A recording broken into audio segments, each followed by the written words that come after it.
கிமு 6 ஆபிரகாமின் கதை. ஆபிரகாம் என்று பிற்காலத்தில் அழைக்கப்பட்ட ஆபிராம் கடவுள் மேல் வைத்த நம்பிக்கை பிரமிக்கத்தக்கது. அது அவருக்கு விசுவாசத்தின் தந்தை என்னும் பெயரையும் சம்பாதித்து தந்தது. ஆபிராம் தெராகு என்பவரின் மகன். அவருக்கு நாகூர், ஆரான் என்று 2 சகோதரர்கள். ஆரானுக்கு ஒரு மகன், அவன் பெயர் லோத்து. அவன் ஆபிராமோடு மிகவும் நேசமாயிருந்தான். ஆபிராமுக்கு திருமண வயது வந்தபோது சாராய் என்கின்ற அழகிய பெண்ணை அவருக்கு மணமுடித்து வைத்தார்கள். சாராய் பேரழகி. அவளோடு அழகில் போட்டியிட அந்த ஊரில் யாருமே இல்லை என்னும் அளவுக்கு அழகானவள். ஒரு அழகிய பெண் தன் மனைவியானதில் ஆபிராம் மிகவும் ஆனந்தமடைந்தார். சாராலும் ஆபிராமின் அன்பில் மூழ்கி மகிழ்ச்சியாக வாழ்க்கை நடத்தி வந்தாள். அவர்கள் மனதில் ஒரு மிகப்பெரிய குறை இருந்தது, குழந்தை பாக்கியமின்மை. ஆபிராமின் தந்தை தன்னுடைய 205 வயதில் இறந்தபோது கடவுள் ஆபிராமோடு பேசுகிறார். கடவுள் ஆபிராமை நோக்கி, ஆபிராம், நீ இந்த நாட்டில் இருந்தது போதும் இனிமேல் நான் சொல்லும் இடத்துக்கு போ. அங்கே உனக்கு ஏராளமான செல்வங்கள் கிடைக்கச் செய்வேன். உன்னோடு எப்போதும் என்னுடைய அருகாமை இருக்கும். இனிமேல் நீ என்னுடைய பெரிய பக்தன். உன்னை யாராவது வாழ்த்தினால் அவர்களை நானும் வாழ்த்துவேன். உன்னை யாராவது சபிக்கிறார்கள் என்றால் என்னுடைய சாபமும் அவர்கள் மேல் விடும். ஆபிராம் கடவுள் சொன்னதை மிகவும் பணிவுடன் கேட்டுக்கொண்டிருக்க கடவுள் தொடர்கின்றார். உனக்கு குழந்தைகள் இல்லையே என்னும் கவலை வேண்டாம். உன்னுடைய சந்ததியினர் மேல் கடல் மணலை போல பெருகுவார்கள். கடல் மணலை யாரேனும் எண்ணிவிடக்கூடுமோ? அந்த அளவுக்கு உன் சந்ததி பழுகி பெருகும். வானத்து நட்சத்திரங்கள் போல உன் சந்ததி எங்கும் பரவும் என்றார். கடவுளின் வாக்குறுதியை கேட்ட ஆபிராம் மகிழ்ந்தார். கடவுள் சொன்னபடியே ஆபிராம் தன்னுடைய மனைவி, உடைமைகள், கால்நடைகள், பணியாட்களோடு தன்னுடைய அண்ணன் மகன் லோத்தையும் அழைத்து கொண்டு கடவுள் காட்டிய நாட்டை நோக்கி தன்னுடைய பயணத்தை துவக்கினார். அப்போது அவருக்கு வயது 75. ஆபிராமின் பயணம் நெகேபு நாட்டை அடைந்தது. அந்த நாட்டில் பஞ்சம் தலைவிரித்தாடியதால் ஆபிராம் எகிப்தை நோக்கி பயணமாகிறார். எகிப்து நாட்டில் அவருக்கு மிகப்பெரிய சோதனை ஒன்று காத்திருக்கிறது. அவர்களின் பயணம் எகிப்து நாட்டை நெருங்குகையில் ஆபிராம் தன் மனைவியை நோக்கி, இந்த ஊர் கொஞ்சம் மோசமான ஊர். யாராவது உன்னை பற்றி கேட்டால் நீ என்னுடைய மனைவி என்று சொல்லிவிடாதே, என்னுடைய சகோதரி என்று சொல். நான் உன்னுடைய கணவன் என்பதை அறிந்தால் இந்த மக்கள் என்னை கொன்று உன்னை அபகரித்துக் கொள்வார்கள் என்று சொல்லுகிறார். சாராய் பயந்து கொண்டே சம்மதிக்கிறார். தன்னை பற்றி விசாரிப்பவர்களிடமெல்லாம் நான் ஆபிராமின் தங்கை என்று சொல்லுகிறார். எகிப்தியர்கள் சாராயின் அழகில் மயங்கினார்கள். ஆகா, ஒரு அழகு தேவதை நம்முடைய நாட்டுக்கு விஜயம் செய்திருக்கிறது என்று வியந்தார்கள். அவளை அடைய வேண்டும் என்னும் எண்ணம் அவளை பார்க்கும் அனைவரிடமும் விட்டு தோன்றியது. சாராயின் அழகை பற்றி மன்னனும் அறிந்தான். அதிகாரத்தின் உச்சத்தில் இருந்த மன்னனும் சாராளை அடைய ஆசைப்பட்டான். சாராள் மன்னனின் அரண்மனைக்கு அழைத்து வரப்பட்டாள். பேரழகு பெண்ணே, உன்னை போன்ற அழகியை நான் இதுவரை கண்டதில்லை. நீ மாளிகையில் இருக்க வேண்டியவள், வீதியில் உழவ வேண்டியவள் அல்ல.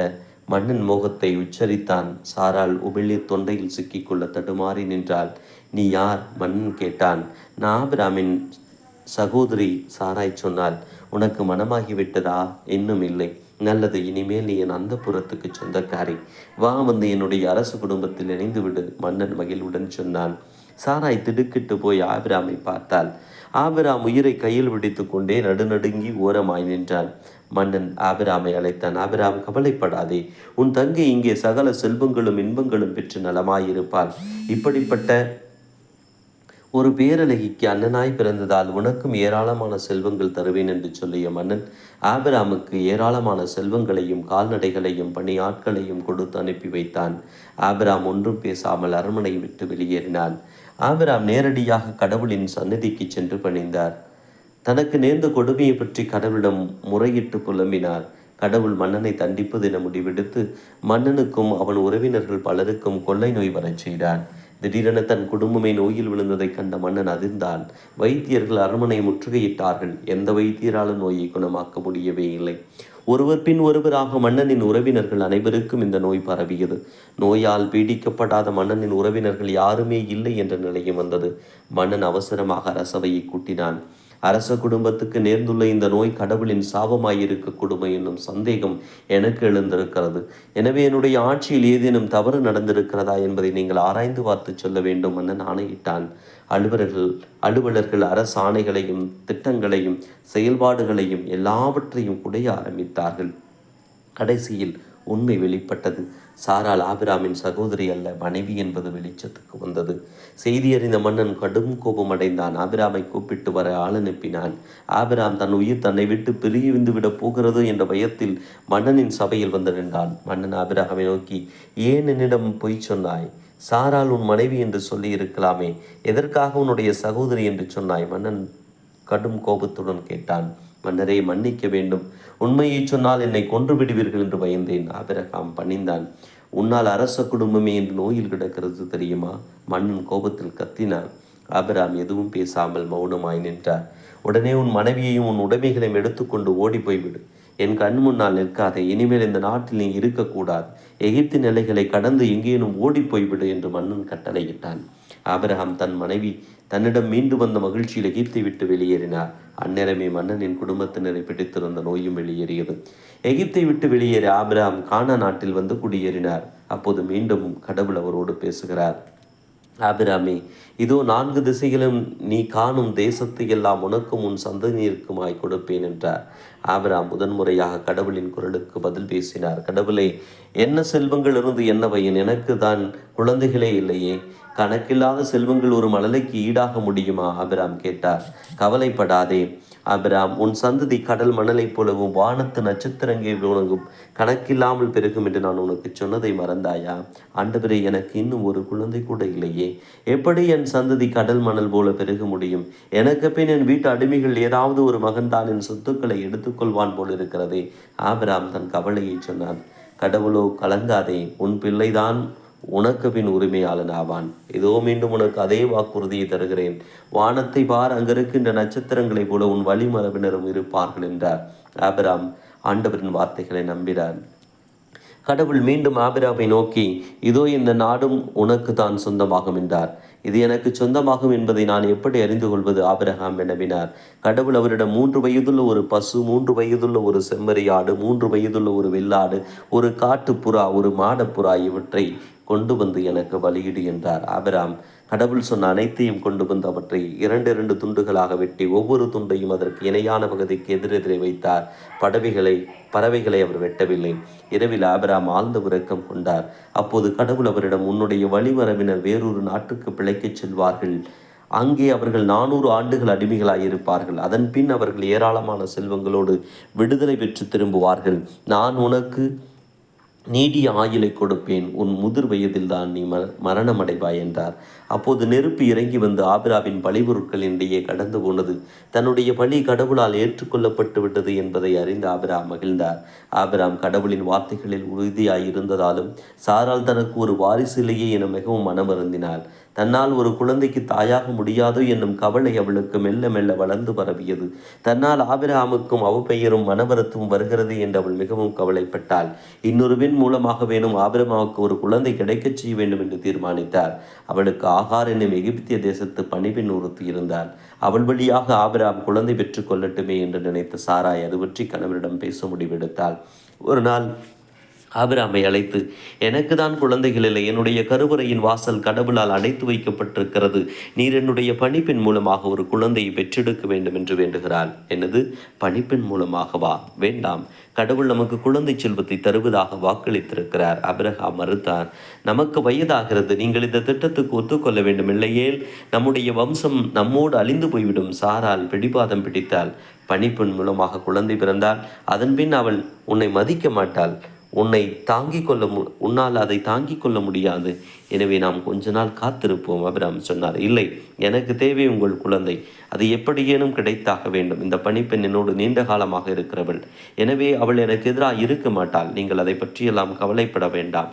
சாரால் தன்னுடைய நிலையில் உறுதியாக இருந்தாள். மனைவியின் வற்புறுத்தலை மறுக்க முடியாத ஆபிரகாம் அந்த வேண்டுகோளை ஏற்றார். தன் வேண்டுதல் நிறைவேறிய மகிழ்ச்சியில் சாரால் தன் பணிப்பெண்ணை தன் கணவனுக்கு மனைவியாக கொடுத்தாள்.